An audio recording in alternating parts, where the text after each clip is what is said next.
Hi, everyone. Oh, wait, I can't hear anyone. Oh, this is going to suck. No, it's great to be here. I've been struggling all day. It's a master class on stand-up, and I feel like stand-up, being funny is not something you can teach. You're either funny or you're not funny.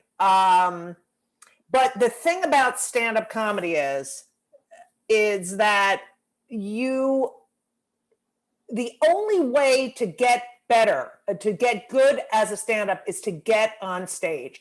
You can sit all day and write jokes that you think are funny, but you don't know whether they're funny until you get on stage. So it's sort of, I say that it is the only art form where your audience sees a work in progress.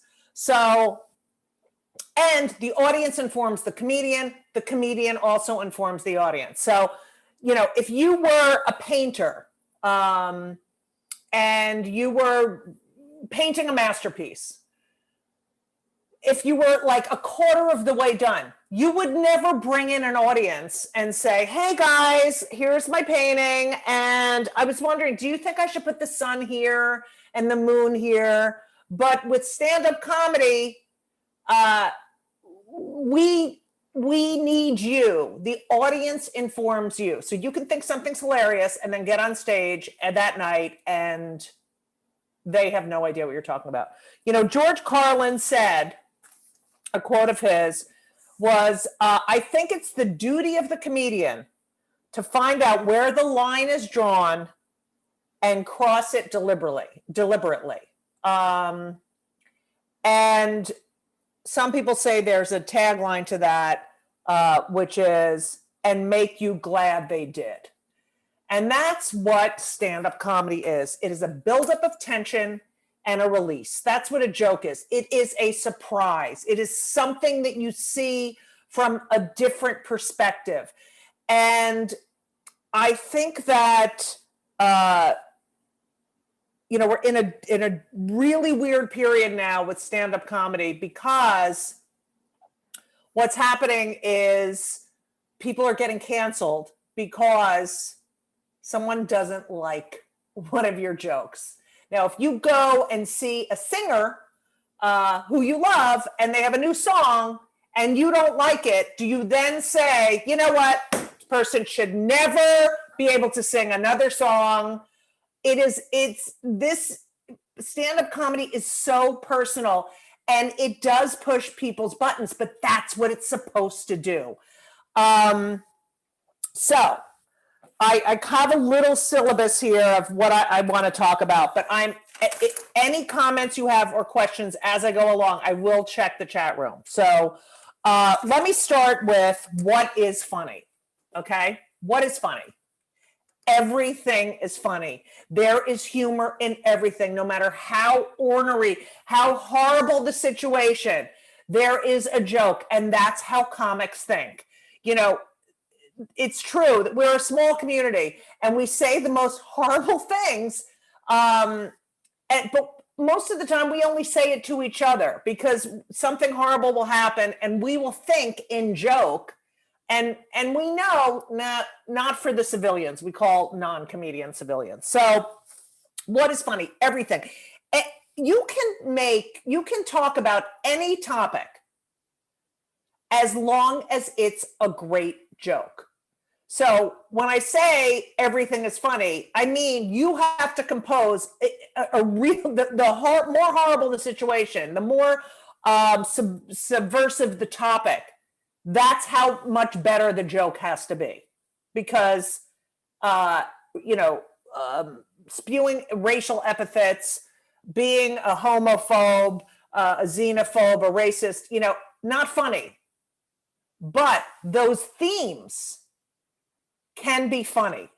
And the reason why people are so threatened, especially now by stand-up comedians, is because we tell the truth. Only the truth is funny. An audience knows when you're making up crap. We speak truth to power. And the way we do it is we do it through humor, which is the most palatable way to talk about something that people don't want to talk about. So how do you get funny?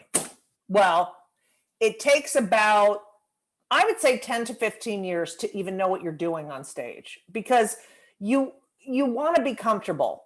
The audience, I always say the audience is coming there they want you to succeed. They want to laugh. I mean, of course, there are, jerks that come to just, be idiots in the audience and heckle you, but they really want you to succeed. And I don't know if you've ever watched a comedian who's unprepared or new. You cringe. You're like, oh God, this, and that's because they're not ready. But that's also because you want them to be successful. You want to laugh. And it is a unifier. Laughter's a unifier. If you're sitting in a comedy club and a comedian's on stage, right? And the whole audience is laughing together. It unifies, it brings people together. There could be people at the next table who you hate and you don't even know you hate them. But you're all together laughing and it brings people together. So it is a unifier. It is the best medicine. But the thing about stand-up, and I think this is what people don't understand, is that it is also a weapon. It's a really powerful weapon, which is why, I don't know if we have any, I'm going to talk about Donald Trump because I feel like his speech is relevant to this conversation. And he does tend to do his rallies and act like he's a stand-up, and a very bad one, if you ask me. For the first time ever, it is verboten to make fun of a president. Now, I think that stand-up comedy is uniquely American. And when I say that, I mean, think about Bob Hope. In 1939, Bob Hope decides, you know what? I'm going to go overseas and visit our military and make them less homesick by making them laugh, by bringing other comedians and other performers and making them laugh. Name one other country who sends over comedians to make those people feel better. Not one. It is a unique art form to America. Now, when I talk about the comedians tell the truth, I just want to tell you that I'm going to read this. I have a book that just came out that you all have to, if you love comedy, you should buy it. It's really the history of stand-up and free speech. But in 1934, I think it was, I'm just going to read this. During Hitler's rise in Germany, comedians were among the first to call attention to what was really going on. Jokes and laughter about Hitler and the Third Reich weakened Nazi propaganda. Hitler despised being laughed at, so he attacked the comedians, cartoonists, and cabaret performers who mocked him. How did he do it? By passing the Treachery Act of 1934. Under the law, telling anti-Nazi jokes or listening to them were considered acts of treason, punishable by imprisonment or death. So we're not there yet, but we do have a president who cannot attend a White House Correspondents' Dinner, who wants SNL investigated. Let me tell you something. If SNL mocked me, I would be the happiest person in the entire world. Being the subject of a joke to me is, I don't know, it's an honor. It's an honor to me.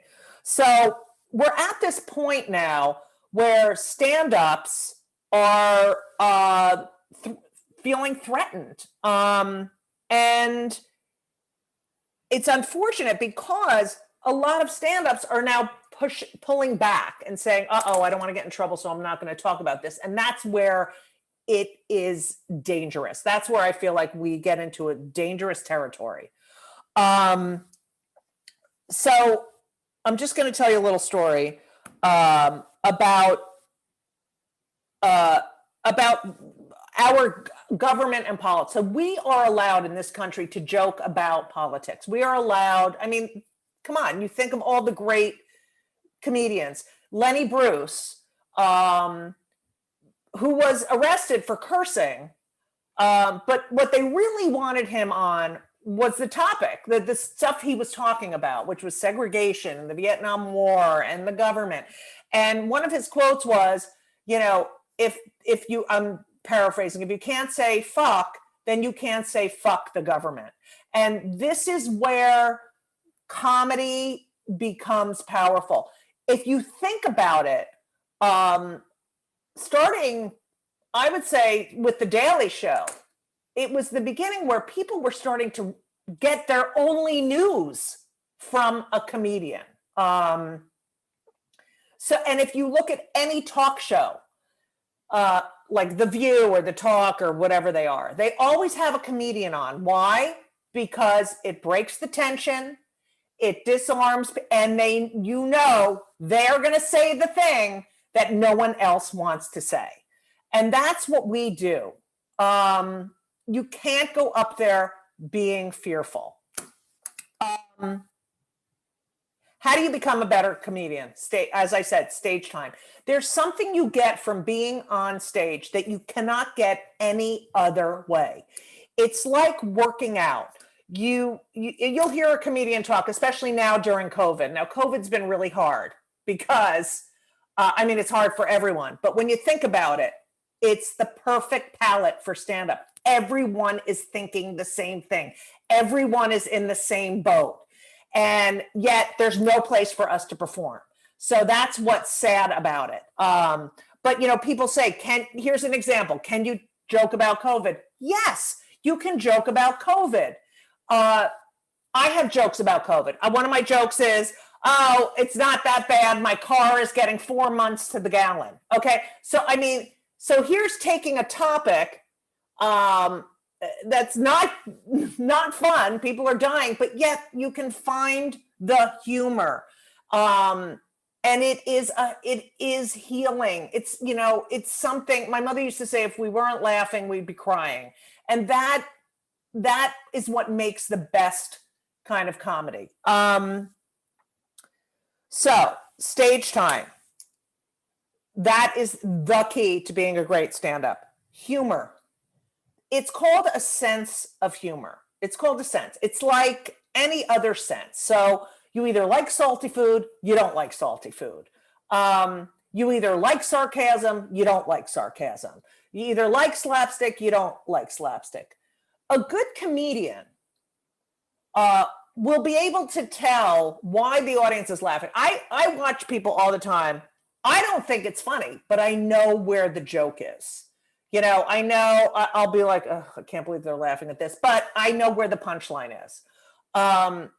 You should always know where the joke is. And great comedians will trick you and you'll be like, oh, I didn't see that coming. That's a great joke.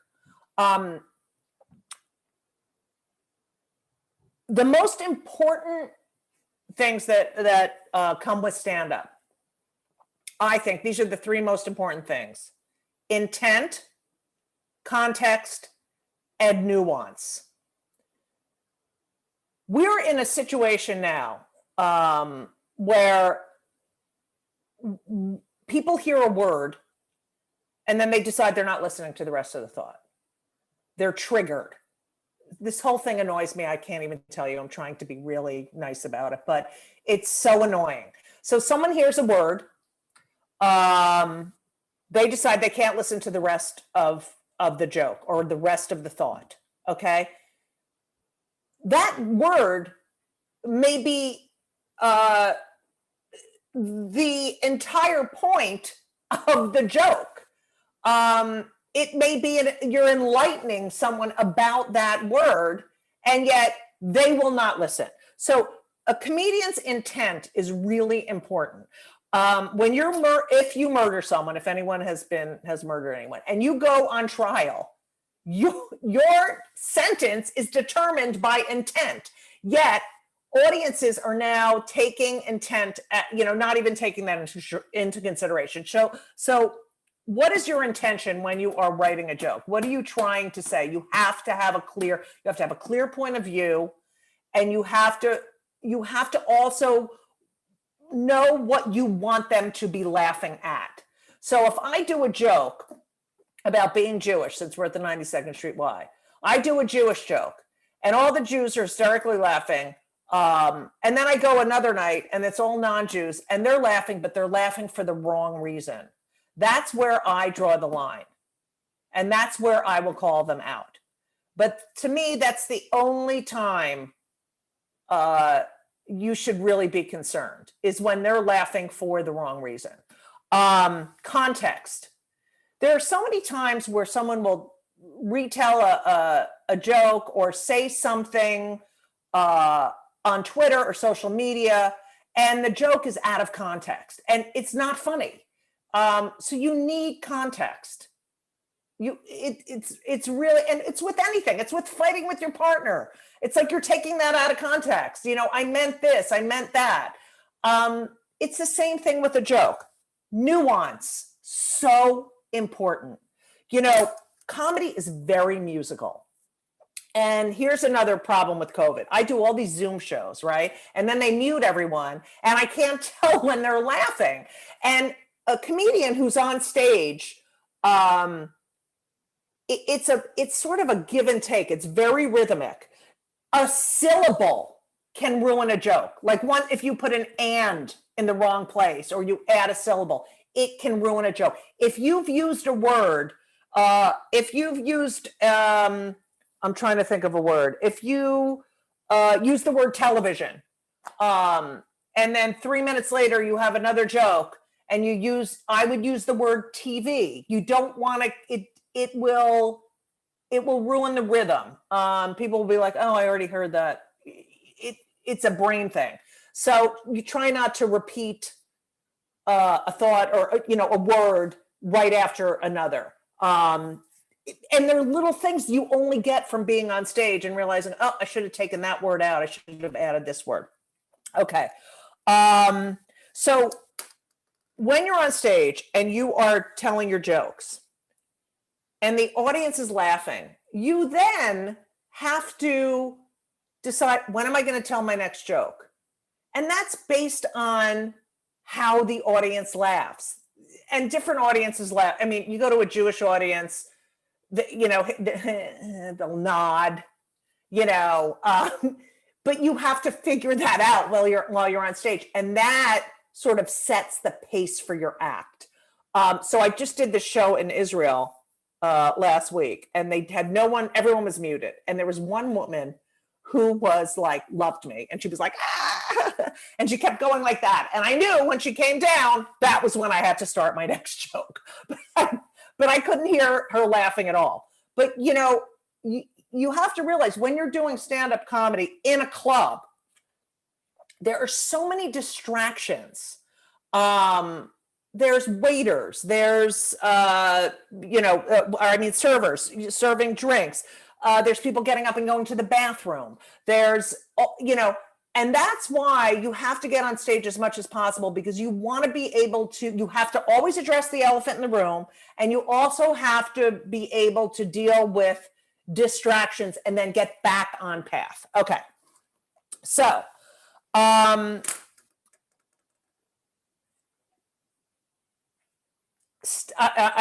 trying to, all right, I'm going to go to the Jewish stuff later. I'm going to read, so we were talking about politics. Now, I'm going to tell you the story that I said I was going to tell you before. In I don't know if you've heard of the Smothers Brothers. I guess most people who love comedy have. So they had a TV show, and in the late 60s, and it was funny, and they, a lot of great comedians came out of there, David Steinberg, and they were really hard on Nixon, and they were very hard on Johnson. And Lyndon Johnson's daughters loved the show, loved the show. But he didn't, because they were really vilifying him and his policies. And he called the head of CBS and said, can you ask them to please, like, I mean, this is how powerful comedy is. Can you just ask them to kind of, and they said, all right, we'll be a little nicer if you let us have Pete Seeger on. Now, Pete Seeger was banned from television. He was a folk singer. And of course, they weren't that smart at CBS. And they were like, oh, he's a folk singer? Sure. They ended up getting canceled right after that. But they did get the last laugh. And after they got canceled, Lyndon Johnson wrote the Smothers Brothers a letter saying, you know, it wasn't easy to watch, but it is my honor and it is part of my job to be fodder for humor and satire in this country, and I wish you the best. Can you even imagine this one saying that? But this is how powerful stand-up is. When George Floyd was murdered, a week later on Spotify, the number 8 download was a bit that Richard Pryor did in 1974 about Black people and the police. This is how influential stand-up is. Let me see what I had. I'm just going to read you a couple of jokes that sort of prove this point. Here we go. And, you know, we are social commentators, and you have to realize that, and you cannot be fearful. Here is a Bob Hope joke. President Johnson couldn't be here tonight. He's busy. He's placing a wreath on the tomb of the unknown foreign policy. It sort of tells you what was going on at the time. It's funny, and it's a little biting. Johnny Carson, 1973. Did you know Richard Nixon is the only president whose formal portrait was painted by a police sketch artist? You know, this is where you use humor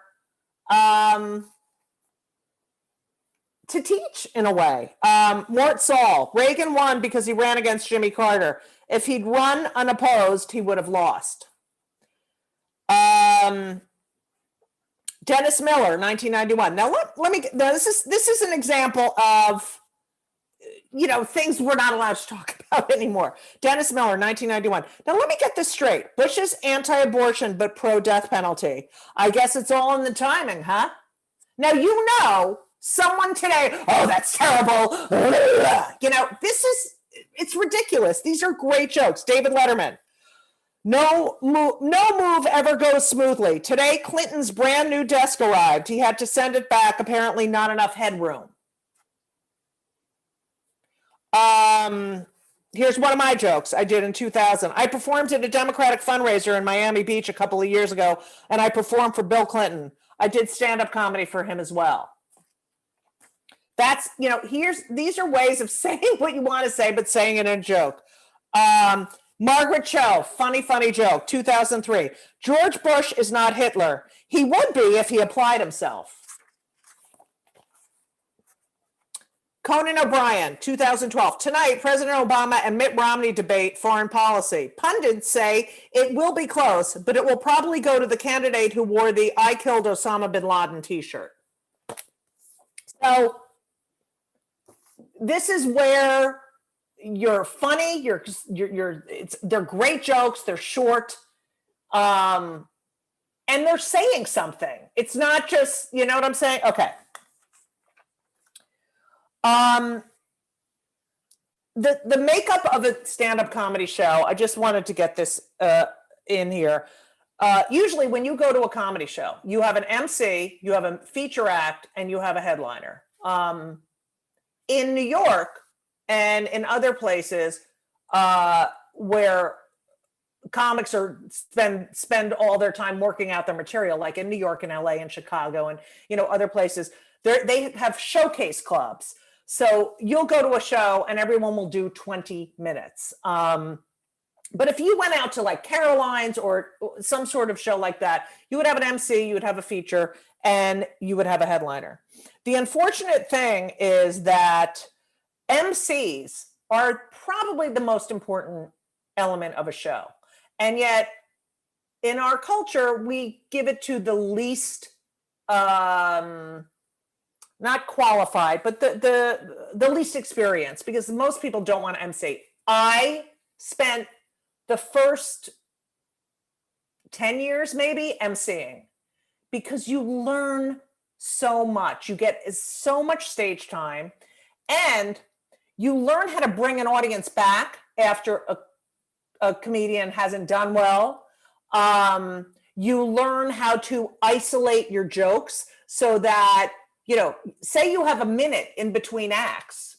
If you're emceeing, that minute better be great. And that's how you really isolate your bits. It's a thankless job, but it is one of the best ways to learn how to be a great stand-up. You deal with the audience. There's a thing called the check spot. That is when the checks are dropped and the audience notoriously doesn't pay any attention anymore, especially if they're Jews. Good night, folks. But they, there's usually, 5 to 7 minutes of, oh, I'm not paying for that. Oh my God, I can't believe we have to pay for this. Oh, this is so expensive.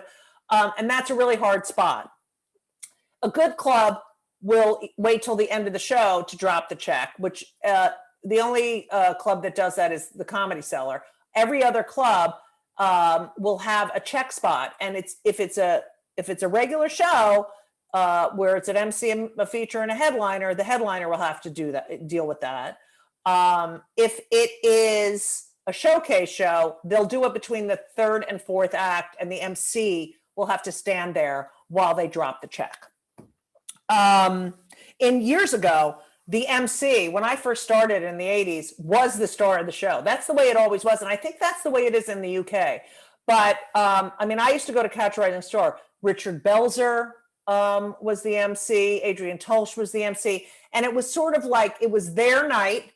And they were bringing up people, and I love the way it used to be like that. But things change. So,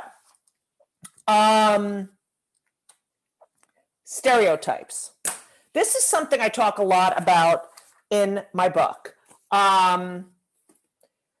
You can use a stereotype, but you have to use it wisely. Stereotypes did not come out of thin air. They are our ancestry. They come from our past.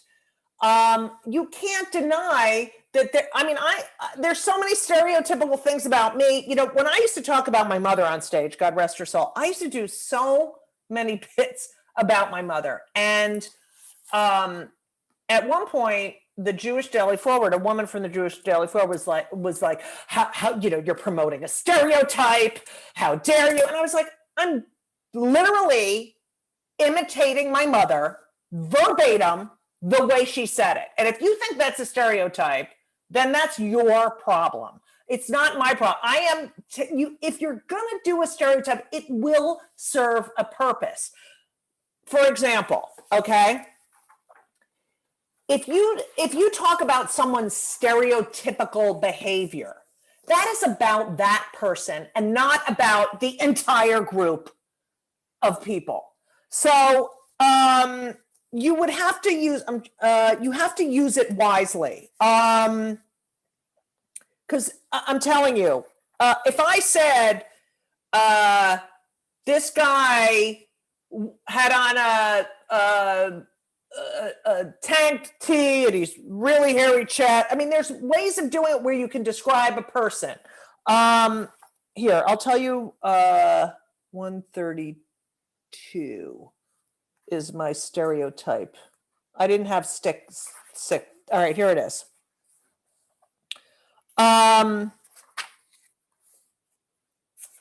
Let's see.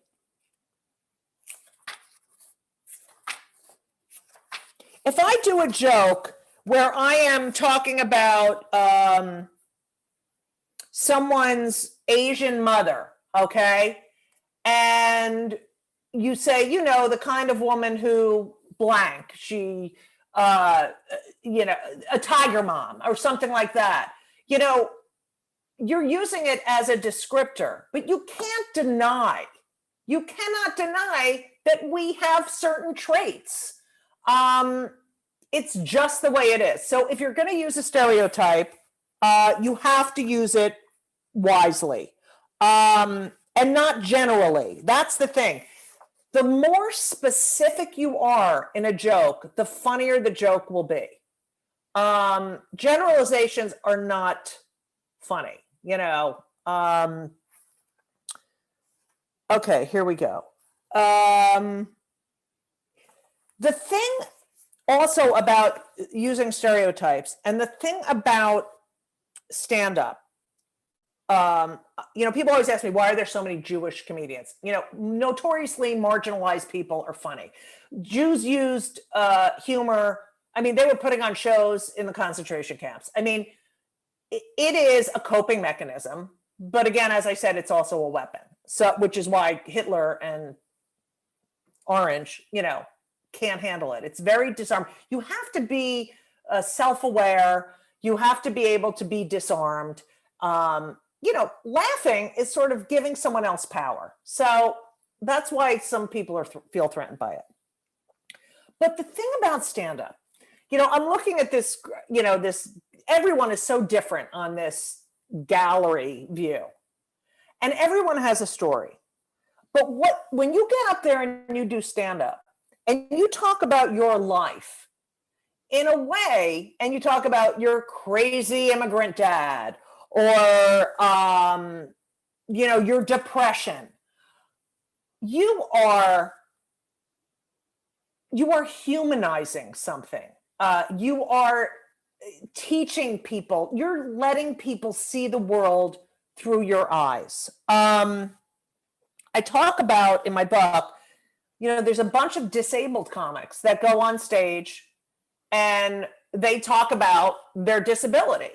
And then they talk about whatever else. But you see these comedians who humanize something, and then maybe the next time you see someone with that disability, you're like, oh, I get it. I saw that comedian. Oh my God.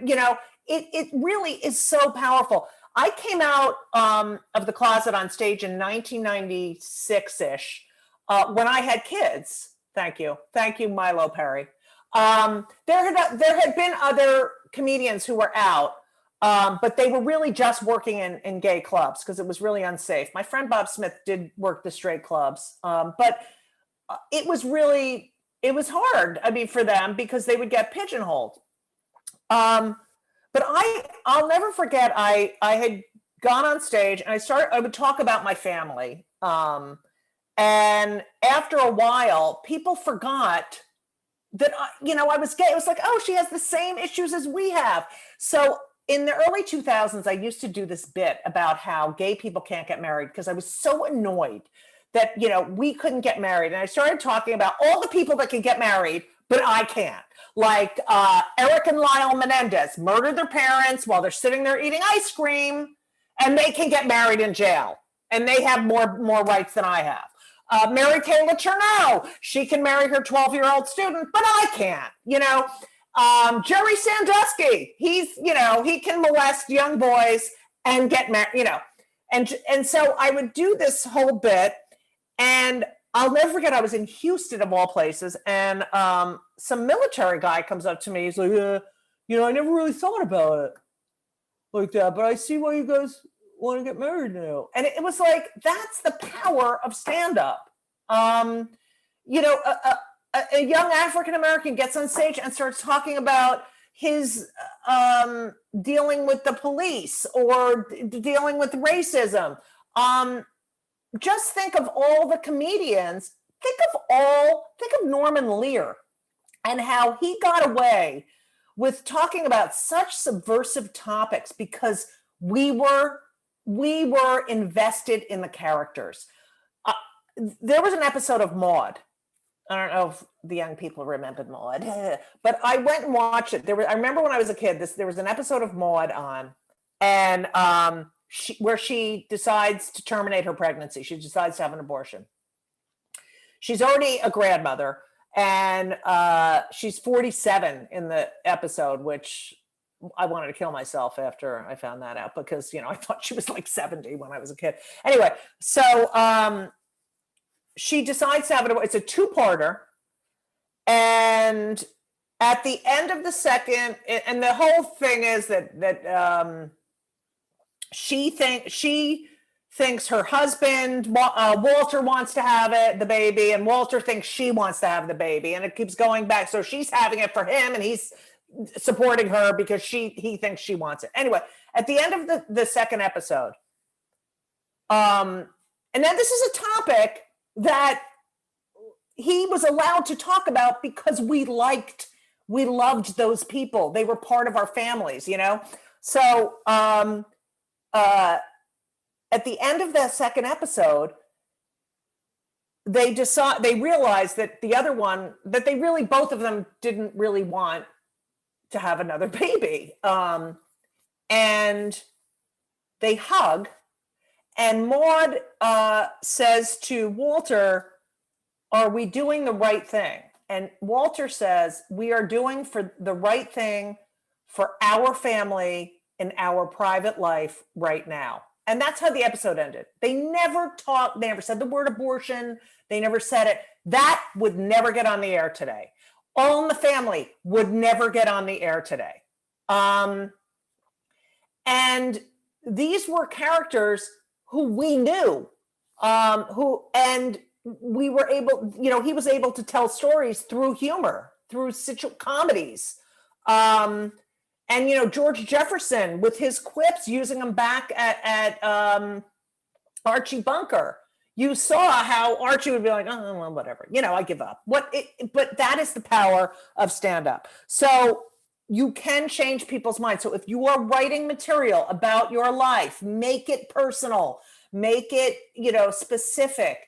Your story is different than everyone else's. Being offended.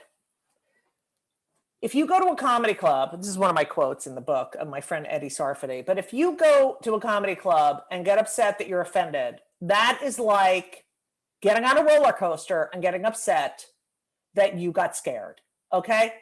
It's ridiculous.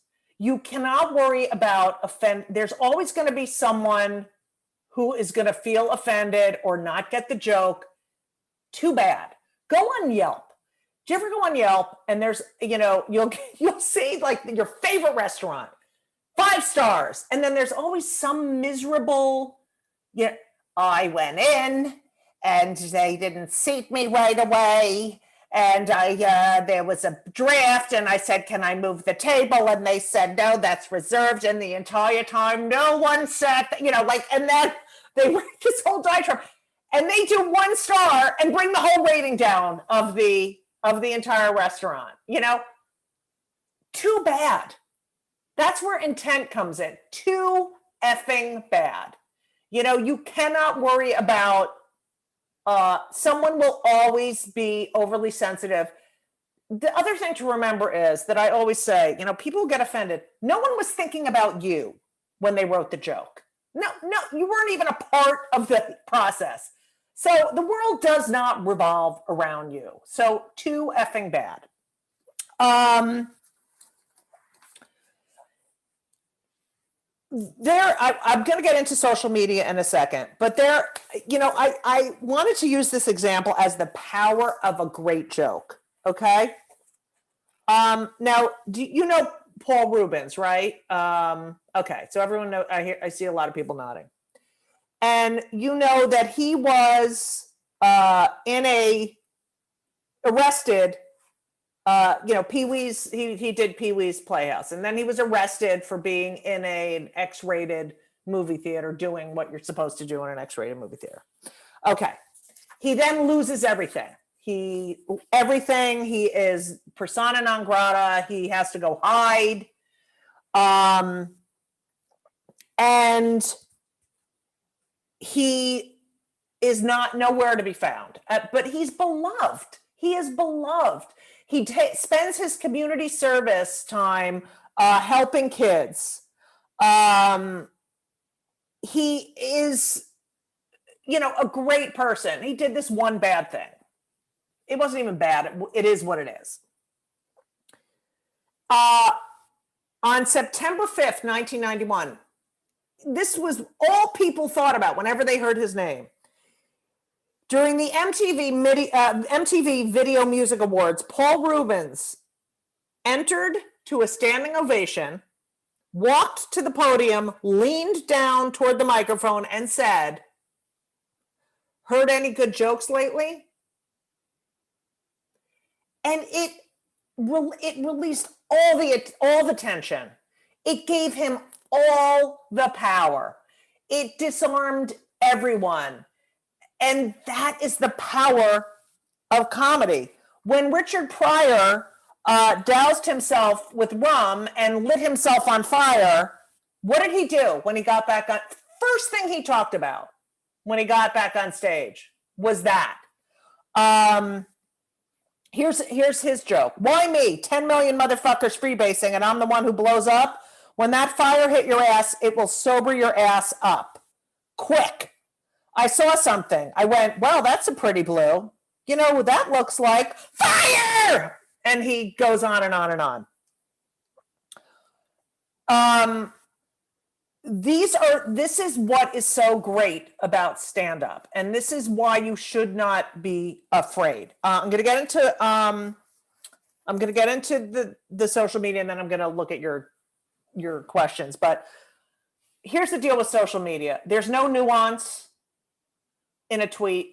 You know, do you ever have a fight with your partner over text, and it's like, and they're like, I can't believe you said that. And you're like, what? I didn't mean blank. That's exactly how it is with social media. It's like, it's really hard to get, unless you're a one-liner like a Stephen Wright, or it's hard to get that whole, the entire thought across. This is the other bad thing about social media. Someone will do a funny video and get like 1 million followers or whatever, and a comedy club will then book that person instead of a seasoned comedian, and that person's not ready. And people will leave there being like, oh, I don't like stand-up, I guess.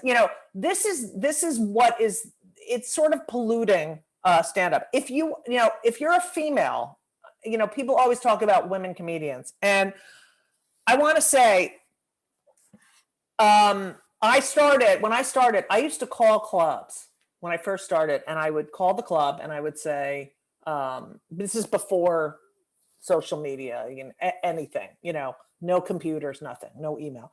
And I'd call up and I'd say, hi, my name's Judy Gold. I just did Evening at the Improv or Caroline's Comedy, and I'd like to work there.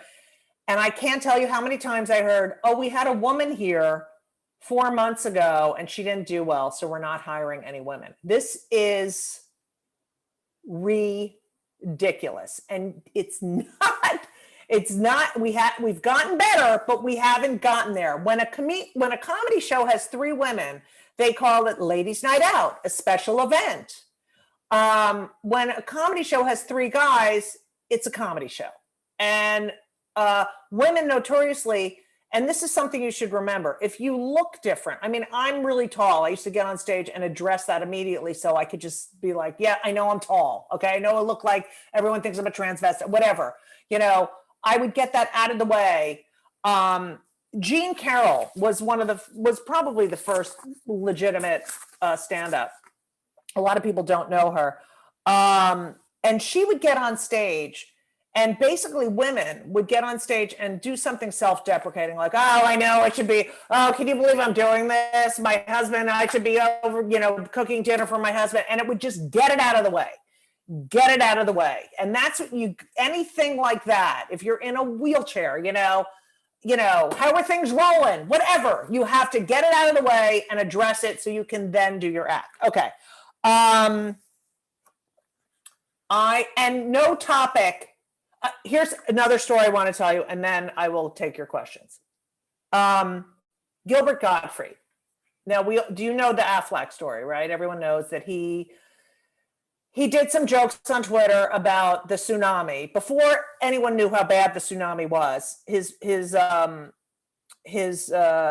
followers were like, "Oh, there was a tsunami. Aren't you going to write some funny, horrible things?" And he was like, "Oh, sure." No knowledge of how bad it was. And he says, and he gets fired from Aflac, because when you are doing a show for a corporation, or if you're working for a corporation, you have to say, a lot of times. Think of Roseanne. She was working for ABC. sometimes you have to sell your soul if you want the money. So he's working for Affleck, and apparently they didn't do their due diligence and learn about his stand-up. And he does these tweets. He ends up watching, he finds out on Twitter that he's fired. And that night he's watching TV and he says, the newscaster is talking about the tsunami and it's horrible and the death and the destruction and it's awful. And he's going on. And then the newscaster says, and to make matters worse, Gilbert Gottfried. And Gilbert is sitting there thinking, I made matters, I made the tsunami worse. No, that's where he said, I didn't even know I was that important. It's ridiculous. You're not cheapening something if you write a great joke about it. I have a joke in my act about years ago, my son wanting to get a tattoo. And I said, you're not getting a tattoo. He's like, yes, I am. We get in a big fight. I said, all right, what are you going to get? And he says, I want to get something that says I'm from New York City. So I'm thinking of getting our zip code 10025 tattooed on my arm. And I said, Henry, you're a Jew. You're not getting numbers tattooed on your arm. Now that joke, some people would get offended, and I'd be like, it really happened. And in that joke, I talk about the Holocaust. I talk about that Jews had and others had numbers tattooed on their arm. It's the truth. And it is funny, but there's this thing called gallows humor where I shouldn't laugh at that. Yes, you should. It's a great joke, and it's the truth. Okay. Chat. Okay, here we go. Woo. How do you feel about Zoom shows during this time? I think it's basically your only bet here. And I think you have to, I say unmute a few people who are not going to be disruptive. It's so hard because it really is... and I like smaller rooms. I think comedy's for smaller rooms and stuff, but it's hard. I think it's really all we have. And you know what I do on my Zoom shows? I do crowd work. I'll be like, John, get off your phone. Or like, oh, I'm bored. I incorporate them in it as I would in a regular comedy show. So, you gotta, use the tricks of the trade, and use it. It is stage time. It's just not the best stage time. How many times should someone be going up on stage a week? As much as you possibly can. I'm telling you, I started in the 80s. I had a day job, and the minute 5 o'clock, I would go down to happy hours on Wall Street. It was a comedy boom. I could get so much stage time. As much stage time as you can get, wherever you are. There's no maximum until you're like burnt. After you've been doing it like 20 years and you're like, oh, I got to take a week off. Other than that, as much stage time as you possibly can. I've never done stand-up. How do you suggest I begin? There are classes. My friend Karen Bergreen teaches a class. There are classes, and a lot of people did take class. Jim Gaffigan took a comedy class. There are a lot of people who started with classes. There's a Comedy Institute, I think. But write. You got to keep writing. And if you're doing a Zoom show, you got to try new material out. You got to try the material out. And the more you do it, oftentimes you perfect it. And then you'll have a thought, and the more comfortable you are, the more you will sort of have a, stream of consciousness thing going. And you'll maybe think of a tagline on stage. I always take notes when a lot of people tape themselves.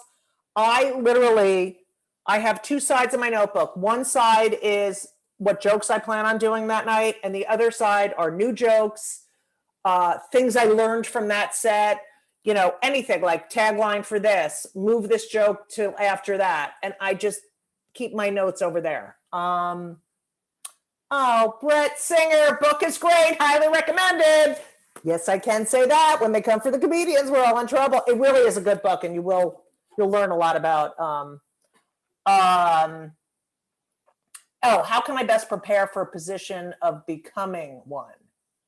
I would say, I think now's really, if you want to be a stand-up, now's a good time to take a class, because you're not getting on stage, and each week you'll have to perform for each class. Okay. You've discussed what it was like to have been closeted on stage. What would you say to a comic who was in the closet on stage in 2020? Ugh. Run out. Ridiculous. I wasn't in the closet. I mean, everyone knew. I just didn't talk about it. I didn't have any funny jokes about it. Until I had kids, I was like, I have to talk about my family. I mean, I had so many jokes because we were same-sex parents, where, I had one joke about, picking up yarmulkes at the Jew store for the bris. And my partner had her first child, and she was like, I was carrying the baby in the baby Bjorn, and she was standing by the, this is an example of how a bit can come out. She's standing by the door, like miserable, because she had just had a C-section and she was in pain. And I have the baby, I'm online, and these women are like, oh, the baby is so cute. Oh my God. What pressure? How old? I'm like, 6 days. 6 days! Oh my God. And you look fabulous. And I said, thank you very much. I mean, there's and then we went outside and my ex screamed at me, but there's an example of life giving you material. Let's see. Okay. Sorry, everyone. That's what I get for old school writing. Do you write a script for yourself and test it out with? No, absolutely not. Never. And I have to tell you something. My ex, who I was with for 20, I would tell her a joke. I'd be like, oh my God, this is so funny. This is so funny. And then she'd be like, I don't think it's funny. And then I get on stage, it was hilarious. And then there were times where I was like, I don't think this is funny. And I get on stage and they laughed. You just don't know. Do we get a free copy of the book? Okay. Michael Scott is a schnurrer. Okay. How does one become an MC? I don't know how you do it now. If you're a comic and you put in availabilities, you can put in availabilities to be an MC. Say, yeah, I'd like to MC. I'm telling you, it's a lot of stage time. But I don't know how they do it now. You just put in your availabilities. This is how it works. You call the club, you put in, or you do it online now, and then they tell you what spots you have. But no clubs are open, so we don't do that anymore. Great stereotype Asian. Yes, I did. Dana. Oh, Dana, I hate you. I had a joke in my act years ago about how I lived on the Upper West Side. See, this probably wouldn't, I don't know if people would get it now. This is an example of material. That's the other thing. Don't keep doing, you do the same stuff, you get it on TV, and then you have to move on, Keep writing. I used to have a joke about how I was walking down the street on the Upper West Side and I was shocked. I actually saw this Asian baby with Asian parents. Okay. So that used to get a really big laugh, but now of course I probably couldn't tell it because, everyone will get insulted. What would you say about comedy writing and getting started with that? I'd say you have to write. And everyone does it differently. I talk into my phone a lot. I'll say something funny. I'll have an idea. Always have a notebook with you. Always have your phone. Talk into it. And then I write it down. Like I'll write down my set and then I'll write in a different color pen the new jokes I want to do. And oftentimes you don't want to start with the new joke. You want to do the tried and true stuff and then pepper that other stuff in. Do you keep a list of words or phrases? No. On average, how many minutes is each comedian's performance? Well, it depends on the show. I mean, you could do sets in New York, 10, 12, 15, 20. It all depends on whatever they give you. How do you choose a topic or many topics? Do you keep a list of words? Oh, there we go. How how do you bridge when you sense you're losing your audience? You know, and Dana can tell you this because Dana's been at about 1,000 of my shows, but I am very in the moment. I'll be like, I can't believe you didn't laugh at that joke. I'm such a baby, you know, but I'm so comfortable up there. I'm more comfortable up there than I am in life. I will say anything on stage, but if I feel like, I'll yell at them. Oh, I can't believe you're not laughing at that. I worked so hard, you know. I'm just brutally honest, and I'm telling you that's the best way to be. How do you choose a topic? Whatever you're thinking about, whatever. I was watching TV, and then you know MSNBC or CNN or Fox News. Can you believe the people? You know, anything, whatever's on your mind. Just start writing, and you will find something funny. Oh, Milo, I love you. Do you recommend changing your material based on your audience? You know, I think once you're really good at it, when you get on stage, I have to stop in a minute, but when you get on stage, you get to a point where you do a few jokes and you learn what kind of audience it is, or what you'll be, oh, they didn't like that, so they're not going to like this, so I'm not going to do that. You're constantly editing on stage, and don't drink or smoke. You know, it's your job. So many comics are like, oh, I'm not funny unless I get stoned. No, I need every synapse in my brain working. I think Florida does have comedy clubs that are open. And yes, get on stage and talk about LGBT stuff. Stop. Don't let the audience dictate to you what you're going to talk about. It's your time. You know, when I first started, this is the best advice I ever got. Adrian Tolsch said to me, don't you ever let anyone tell you what to say on stage. You earned that time, and that's your time to do what you want to do with it. Don't let a manager or an agent say, oh, you shouldn't be talking about that. They don't know anything. They know nothing. You know, the minute you're successful, they're like, I always know. I told you that was going to be. No, be true to yourself. Name a person who teaches comedy. Karen Bergreen, Bergreen. I'll put it in this chat. Thank you, Judy. Big fan. Oh, thank you. From Jason. Are they any improv? Yes, there's a lot of improv classes. All right. I guess improving your stage presence, get on stage. That's it. Get as comfortable as you can. And yes, I've seen people handle bombing well. Like, just acknowledge it. Don't fake that it's not happening, you know? And that's it. I can't thank you enough. This was so fun. And here's the name of my friend, Karen. Dana, you know Karen, I think.